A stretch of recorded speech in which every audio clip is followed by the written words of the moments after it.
कि तुम भी चाहते हो एक एस्थेटिक बॉडी बनाना, कि तुम भी चाहते हो एकदम एस्थेटिक फिजिक को बनाना, तो आज की इस वीडियो को एंड तक जरूर देखना। तो देखो यार, काफी सारे एक्सरसाइज हम करते हैं जिम के अंदर जाके, लेकिन उसमें से काफी सारी एक्सरसाइज ऐसी होती है जो एक्चुअली में उतनी ऑप्टिमल नहीं होती, जिससे हमें उतना ज्यादा ग्रोथ नहीं मिलता। तो आज की इस वीडियो में बेसिकली मैं ऐसी एक्सरसाइज बताने वाला हूँ जो कि एक्चुअली में आपको अवॉइड करनी चाहिए अगर आपको जल्द से जल्द एस्थेटिक बॉडी बनानी है तो भाई देखो, पहली जो एक्सरसाइज जो आपको अवॉइड करनी चाहिए वो है डेडलिफ्ट। अब हाँ, काफ़ी सारे लोग मेरे से आर्ग्यू करेंगे कि डेडलिफ्ट तो अच्छी होती है बैक के लिए वगैरह-वगैरह, लेकिन एक्चुअली में डेडलिफ्ट काफ़ी ज़्यादा एनर्जी वेस्टिंग मूवमेंट है, उसमें एनर्जी फटीग बहुत ज़्यादा है। एंड वो हिट क्या करती है डेडलिफ्ट? ग्लूट्स, हैमस्ट्रिंग्स और एक लोअर बैक, ठीक है? सो अब होता क्या है, लोअर बैक देखो यार, लोअर बैक के लिए ना आप एक बहुत बेटर एक्सरसाइज है जो कि हाइपर एक्सटेंशन काफ़ी बेटर एक्सरसाइज है। इसलिए भाई देखो, डेडलिफ्ट जो होती है वो काफ़ी ज़्यादा थका देती है, उसमें एनर्जी बहुत एंड बहुत सारे लोग क्या करते हैं, ईगो लिफ्टिंग करते हैं उसमें, ठीक है? तुम्हारा टाइम भी बहुत ज़्यादा जाता है उसके अंदर, तो इसलिए वो इतनी ऑप्टिमल एक्सरसाइजेस नहीं है, ठीक है? इतनी ऑप्टिमल नहीं है फॉर बिल्डिंग योर बैक। अगर स्पेसिफिकली अगर तुम बैक के लिए कर रहे हो तो। अगर तुम हैमस्ट्रिंग्स के लिए डेडलिफ्ट कर रहे हो तो बहुत बढ़िया है। हैमस्ट्रिंग्स के लिए काफ़ी अच्छी एक्सरसाइज है, लेकिन अगर तुम बैक के लिए डेडलिफ्ट कर रहे हो तो प्लीज़ इसको अवॉइड करो। Instead of deadlift do hyper extension. Now next जो एक्सरसाइज जो कि काफ़ी ज़्यादा जिम सेल एक्सरसाइज है जो कि आपको अवॉइड करनी चाहिए, वो है श्रग्स। क्योंकि देखो, श्रग्स जो होती है ना, वो बेसिकली तुम्हारे अपर ट्रैप्स को काफ़ी ज़्यादा डेवलप कर देती है। अब होता क्या है, डेवलप अपर ट्रैप्स अच्छे लगते हैं लेकिन ओवर डेवलप अच्छे नहीं लगते। क्योंकि देखो, जो शोल्डर जो होती है, शोल्डर विड्थ जो होती है तुम्हारी, उसको शोल्डर की चौड़ाई को बेसिकली अपर ट्रैप्स कम दिखाती है। अब तुम्हारे अपर ट्रैप्स ऐसे होंगे ना, तो समझ रहे हो, ऐसे नॉर्मली ऐसे होंगे ना, तो इससे होगा क्या, तुम्हारा लुक जो है ना वो ऐसे हंच्ड ओवर लुक लगेगा, तुम्हें ऐसे झुका हुआ ऐसे लुक लगेगा। सो इसलिए बेसिकली एंड नेचुरली अगर तुम देखोगे ना, तो बहुत सारे लोगों के नेचुरली अपर ट्रैप, जैसे टेस्टोस्टेरोन लेवल बढ़ता है वैसे ही शोल्डर और अपर ट्रैप्स जो होते हैं वो काफी ज्यादा रिस्पॉन्ड करते हैं, ठीक है? अगर तुम्हारा टेस्टोस्टेरोन लेवल बढ़ेगा, वैसे ही तुम्हारा अपर ट्रैप्स का size without even training them बढ़ जाएगा। इसलिए मैंने भी यही गलती करता था कि अपर ट्रैप्स को ट्रेन करता था, लेकिन अब मैंने श्रग्स करना छोड़ दिया है, ठीक है? एंड अगर तुम्हें श्रग्स फिर भी करने हैं तो कैल्सो श्रग्स, जो कि एक वेरिएशन है श्रग्स का, कैल्सो श्रग्स, तो वो वाले वेरिएशन को तुम कर सकते हो, ठीक है? नाउ नेक्स्ट जो एक्सरसाइज है वो है बारबेल रो।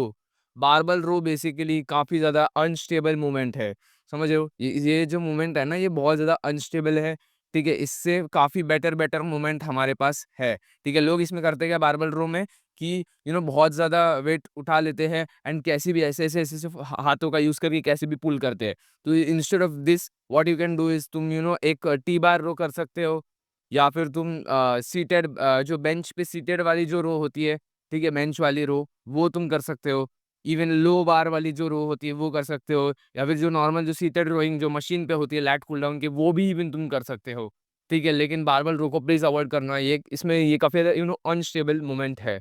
नाउ नेक्स्ट जो एक्सरसाइज है वो है बेंच प्रेस। अब बहुत सारे लोग मेरे से आर्ग्यू करेंगे कमेंट्स में कि भाई बेंच प्रेस कैसे?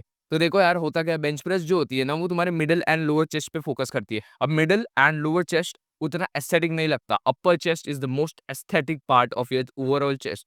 तो अपर चेस्ट अगर आपको डेवलप करनी है ना, तो इस पे आपको इंक्लाइन मूवमेंट पे फोकस करना होगा, incline bench press, incline dumbbell press, ठीक है? मैं तो कहता हूँ रॉड को अवॉइड करो, बेंच जो है उसको इंक्लाइन करो एंड रॉड को अवॉइड करो, डंबल यूज़ करो। क्योंकि डंबल में तुम्हें काफ़ी ज़्यादा स्टेबिलिटी मिलती है। डंबल्स को तुम ऐसे-ऐसे रोटेट भी कर सकते हो। अगर तुम ऐसे टक इन करके जब तुम करते हो ना incline bench press dumbbell press, तो होगा क्या ना, इससे तुम्हारा अपर चेस्ट जो है ना पूरे तरीके से अच्छे से तुम फोकस कर पाओगे। एंड जो बेंच प्रेस होता है वो काफ़ी ज़्यादा रिस्ट्रिक्टेड पोजीशन में होता है, ठीक है? उसमें तुम अपने हाथ को इधर-उधर नहीं कर सकते हो, ठीक है? प्रॉपर्ली तुम फोकस नहीं कर सकते हो। एक बेंच प्रेस जो है एक एन्जॉयबल एक्सरसाइज है, उसमें मज़ा आता है, ठीक है? लेकिन वो इतना ऑप्टिमल एक्सरसाइज नहीं है, तो इसलिए बेंच प्रेस को तुम अवॉइड करो, ठीक है? नाउ नेक्स्ट जो एक्सरसाइज जो कि काफ़ी ज़्यादा जिम सेल टाइप है, वो है hammer curls, standing hammer curls, ठीक है? To be exact.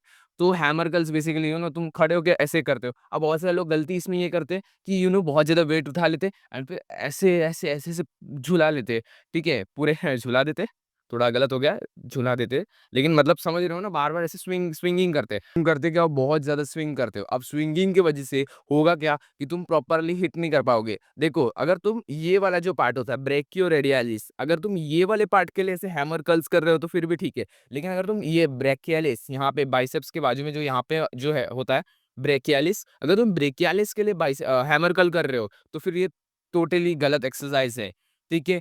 क्योंकि आपको जो है ना इसमें ब्रैकियालिस अच्छे से आप ट्रेन ही नहीं कर पाओगे। Instead of this what you can do is, तुम्हारे पास 2 ऑप्शंस है, या तो तुम प्रीचर कर्ल कर सकते हो, ठीक है? क्लोज ग्रिप प्रीचर कर्ल्स, या फिर सेकंड ऑप्शन है आपको प्रीचर कर्ल का जो बेंच होता है उसपे तुम हैमर कर्ल्स कर सकते हो। उसमें तुम ब्रेकियालिस को अच्छे से टारगेट कर सकते हो ब्रेकियालिस को। अब ब्रेकियोरेडियालिस के लिए ये उतनी अच्छी एक्सरसाइज नहीं है। तो इसलिए प्लीज़ इन सब एक्सरसाइज़ेज़ को अवॉइड करो, ठीक है? अगर तुम्हें जल्दी से जल्दी एक एस्थेटिक फिज़िक बनानी है, अगर तुम्हें पावर लिफ्टिंग करनी है, ठीक है? डेडलिफ्ट और बेंच प्रेस में मज़ा आता है, तो प्लीज़ तुम्हें अगर करना है तो कर सकते हो। ठीक है? इवन डेविड लेट जिसकी फिज़िक इतनी एस्थेटिक है, वो तक डेडलिफ्ट एंड बेंच प्रेस करता था।